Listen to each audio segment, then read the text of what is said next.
महापुरुषों ने कहने की कृपा की है, दो प्रकार के सुख होते हैं। एक सुख का नाम है सापेक्ष सुख, दूसरे सुख का नाम है निरपेक्ष सुख। ये व्याकरण के दो शब्द हैं, सापेक्ष और निरपेक्ष। सापेक्ष सुख किसे कहते हैं, निरपेक्ष सुख किसे कहते हैं, इसी पर विचार करना है। महापुरुषों ने कहने की कृपा की है, सापेक्ष सुख वह है जो दूसरे से सुख पाने की इच्छा रखते हैं। इस सुख का नाम है सापेक्ष सुख। हम आप शरीर से सुख पाने की इच्छा रखते हैं। शरीर से हम आपको कब तक सुख मिलता रहेगा? हम आप कहने का मतलब जीवात्मा से है, चेतन आत्मा से है। जीवात्मा, चेतन आत्मा शरीर से सुख पाना चाहता है। शरीर से कब तक सुख मिलेगा इनको? जब तक शरीर स्वस्थ है, तब तक शरीर से जीव को सुख मिलेगा। और जब शरीर अस्वस्थ हो जाएगा तब आपको शरीर से सुख नहीं मिलेगा। स्वस्थ रहने पर जो आपको शरीर से सुख मिल रहा था, अब अस्वस्थ हो गए तो आपको शरीर से सुख नहीं मिल रहा है।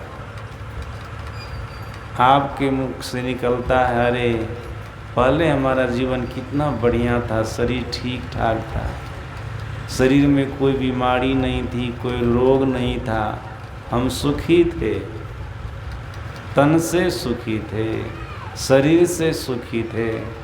लेकिन अभी हमारा तन खराब हो गया, शरीर में रोग हो गया, बीमारी आ गई, अभी हम दुखी हो गए। देखते हैं ना, संसार में बहुत ऐसे सारे लोग हैं जो शरीर से लाचार हैं। ऐसी ऐसी बीमारियां प्रवेश कर गई है शरीर में, जिस शरीर से पहले बहुत सुख भोगा, आज वही शरीर उसके लिए भार स्वरूप हो जाए। भार जैसा लगता है, शरीर से दुख। ऐसे भी महापुरुषों ने कहा, शरीर क्या है? शरीरम व्याधि मंदिरम। शरीर व्याधियों का घर है, दुखों का घर है। शरीर से अगर कोई सुख पाना चाहता है तो महापुरुष कहते हैं अज्ञानी है। और आप लोग याद रखिएगा, सापेक्ष सुख ऐसा सुख है जिस सुख के बाद जीव को दुख होता है। सापेक्ष शब्द का ऐसा भाव ही है जो दूसरे भाव को प्रकट कर दे। जैसे हम आप कहते हैं दिन, जैसे दिन बोले ना, वैसे मन में हो जाता नहीं, रात भी होती है। दिन तो रात, ये सापेक्ष शब्द है। सुख, सुख जैसे हम आप मन में सोचते हैं या बोलते हैं, वैसे भीतर में यह भी भाव प्रकट होता है, दुख। ये सापेक्ष शब्द है। जो शब्द एक दूसरे का भाव प्रकट कर दे, उसी शब्द का नाम है सापेक्ष शब्द। तो सापेक्ष शब्द ऐसा है कि ये दूसरे की इच्छा रखने वाले से जो सुख दिलाता है, फिर उससे वो दुख भी दिलाता है। शरीर से सुख दिलाता है तो फिर शरीर से दुख भी दिलाता है। सापेक्ष शब्द एक दूसरे का भाव प्रकट करने वाला। पिता बोलते हैं तो माता का भाव प्रकट हो आता है। दादा बोलते हैं तो दादी भी मन में आ जाती है, दादी भी कोई चीज़ होती है। इसी प्रकार से सापेक्ष शब्द है। तो जहाँ पर आपको शरीर से सुख पाने की इच्छा है तो समझ लीजिएगा यहाँ से दुख भी आएगा। यहाँ से हम सुख पा रहे हैं तो यहाँ से दुख भी आएगा। ये सापेक्ष शब्द है व्याकरण का। और ये तो शरीर की बात रही। कितने लोग अपनी संतान से सुख पाना चाहता है कि संतान से हमें सुख मिलेगा। जिनको संतान नहीं है, संतान की इच्छा है, ये सापेक्ष शब्द है। संतान आवेगी तो हमको सुख मिलेगा। संतान में चाहे पुत्र हो या पुत्री हो, उन्हीं के आ जाने पर हमको सुख मिलेगा। इच्छा है, संतान आ गई, पुत्र आ गया, पुत्री आ गई, आपको बहुत सुख मिला, बहुत सुख मिला। अगर किन शायद आपके सामने में उस संतान की मृत्यु हो जाए, पुत्र या पुत्री की मृत्यु हो जाए, तब क्या होगा? तब भी सुख रहेगा? नहीं, तब आपका सुख बिला जाएगा, तब आपके जीवन में दुख आ जाएगा। भले संतान नहीं मरी हो, पुत्र नहीं मरा हो, पुत्री नहीं मरी हो, लेकिन पुत्र पुत्री नालायक हो जाए तब, नालायक हो जाए तब, धुंधकारी के तरह हो जाए और सुर्फ नखा के तरह हो जाए, तब क्या होगा? तब भी आपके जीवन में दुख आवेगा। जिस संतान से आप सुख पाने की इच्छा रखे थे, ये सापेक्ष सुख है। संतान मिली, सुख मिला। संतान चली गई, दुख आ गया। या संतान नालायक हो गई, तब भी आपको दुख आ गया। ये सापेक्ष सुख है। महापुरुषों ने अनेक कृपा की है। जहाँ तक सापेक्ष सुख की कामना है, कल्पना है, जहाँ तक लोग संसार के पदार्थों से, भौतिक पदार्थों से सुख पाने की आशा रखते हैं, वहाँ जीव दुखी होता है। वहाँ जो जीव दुखी होता है। लोग संपत्ति से सुख पाना चाहते हैं। जो निर्धन आदमी है, धनहीन आदमी है, सोचते हैं हमारे जीवन में धन आ जाएगा, संपत्ति आ जाएगी, हम सुखी हो जाएंगे, हमारे जीवन में दुख नहीं रहेगा। लेकिन याद रखिएगा, संपत्ति के आ जाने पर, धन के आ जाने पर सुख तो होता है, लेकिन उस सुख के साथ साथ दुख भी लगा रहता है। पहला दुख तो ये लगा रहता है, इस संपत्ति की रक्षा हम कैसे करें, इस धन की रक्षा हम कैसे करें। ये टेंशन उनके माथा में सताता है। अगर हमारी संपत्ति के बारे में, हमारे धन के बारे में एक दूसरे को पता चल जाएगा, हो सकता है इसके लिए, धन के लिए, संपत्ति के लिए लोग हमारी हत्या भी कर सकते हैं, हमारी जान भी ले सकते हैं, हमारे प्राण को भी ले सकते हैं। ये भय, जहाँ पर जीव को भय है, क्या वहाँ दुख नहीं है? भय के स्थान पर दुख होता है। संपत्ति नहीं थी, संपत्ति आ गई। धन नहीं था, धन आ गया। मन में था कि संपत्ति आती तो सुखी हो जाते, धन आता तो सुखी हो जाते, आ गया। आने पर आपको भय होने लगा, भय होने लगा, डर होने लगा। ये दुख है। डर, भय, ये दुख का प्रतीक है। ये सापेक्ष सुख है। संपत्ति से आपने सुख पाना चाहा, लेकिन वो संपत्ति आपको सुख के साथ साथ दुख भी दे रही है, दुख भी दे रही है। अब उनकी रक्षा आपको करनी है। सज्जनों, आप उनकी रक्षा कर लिए, अगर एकाएक आपका अच्छा प्रारब्ध नष्ट हो जाए, आपके जीवन से धन चला जाए, संपत्ति चली जाए, तब भी आपको दुख होगा। जिस संपत्ति के आने पर आपको सुख हुआ था, जिसकी चाहना आप कर रहे थे कि संपत्ति आती तो हम सुखी हो जाते, धन आता तो हम सुखी हो जाते, आया धन, आई संपत्ति, भय लेकर के आए, दुख लेकर के आए, और आपके जीवन से अगर संपत्ति चले गई, धन चला गया, तो फिर आप दुखी हो गए। ये सापेक्ष सुख है, ख्याल रखिएगा।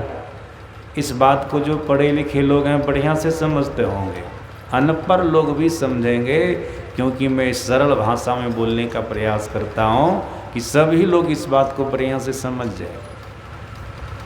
सज्जना, ये तो संपत्ति की सुख रही, शरीर, संतान, संपत्ति, और देखिए आगे संबंध।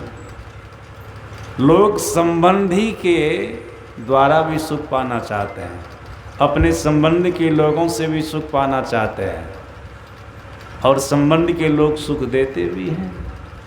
संबंध के लोग सुख देते भी हैं। जहाँ जहाँ आपका संबंध है, अगर वो प्रेम प्यार दे रहे हैं तो आपको सुख महसूस हो रहा है। अगर वही संबंध के लोग आपको क्रूर दृष्टि से देखने लग जाए, और इनके अंदर में ऐसा भाव है कि ये नष्ट हो जाए, हमारे सामने में फल रहे हैं, फूल रहे हैं, अनेक प्रकार के सुख को भोग रहे हैं, चलो इनका जीवन दुखी हो जाए, इस भाव का आपको पता चल जाए, तो फिर उस संबंधी से आपको नफरत होगा, आपको दुख होने लग जाएगा।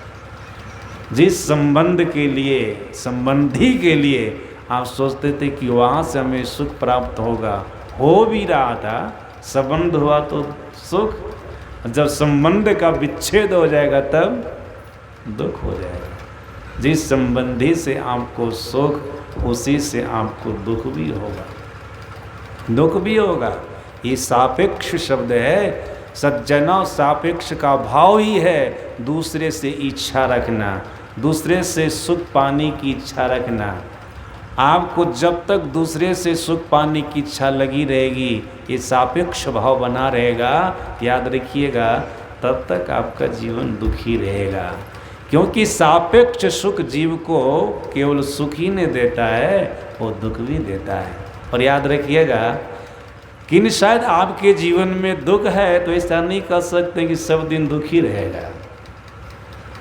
आपका बुरा प्रारब्ध जब नष्ट हो जाएगा ना, बुरा प्रारब्ध जब आपका नष्ट हो जाएगा, तो आपके अपने जीवन काल में आपको सुख भी आ जाएगा, आपको अपने जीवन काल में सुख भी आ जाएगा। ये सापेक्ष है। सुख के बाद दुख और दुख के बाद सुख, ऐसा जीवन में आता रहता है ना।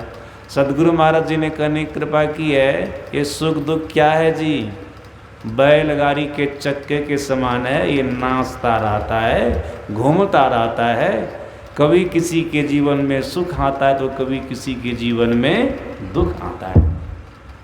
सज्जना, और देखिए मैं आपको बता रहा हूँ, संसार के जिस भौतिक पदार्थ से आपके अंदर में सुख पाने की चाहना रहती है, शास्त्रकारों ने, महापुरुषों ने कहा, उस भौतिक पदार्थ की प्राप्ति हो जाने पर सुख का एहसास होता है।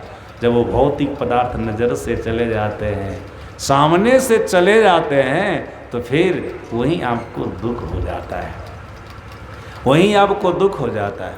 ये सापेक्ष भाव है। जहाँ पर सापेक्ष भाव, सापेक्ष सुख आपको मिलेगा, वहाँ पर आपको दुख भी मिलेगा।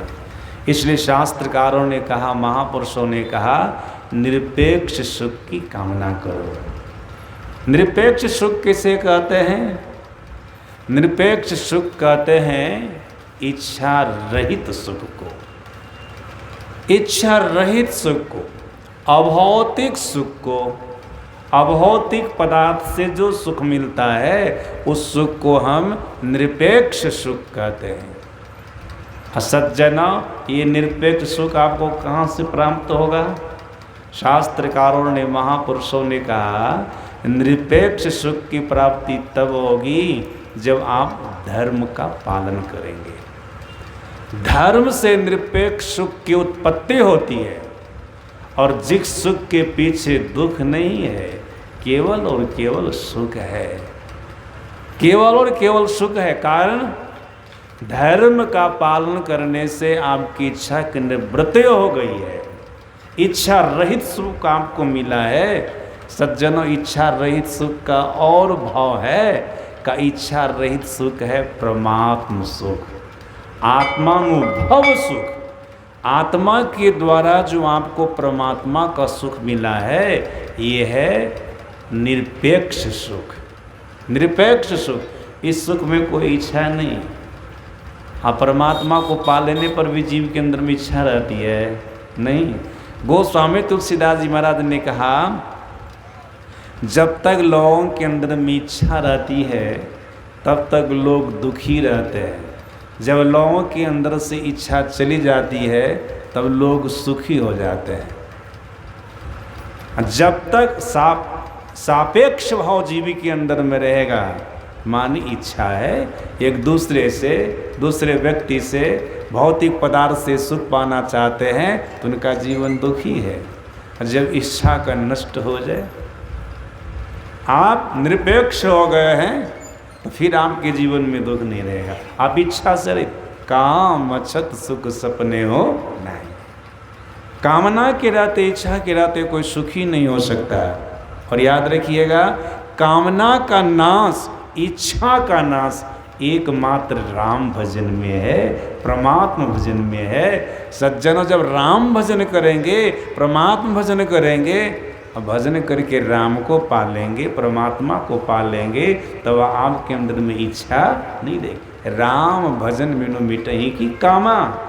राम के भजन के बिना, ईश्वर परमात्मा के भजन के बिना कामना का नाश नहीं होता, इच्छा का नाश नहीं होता।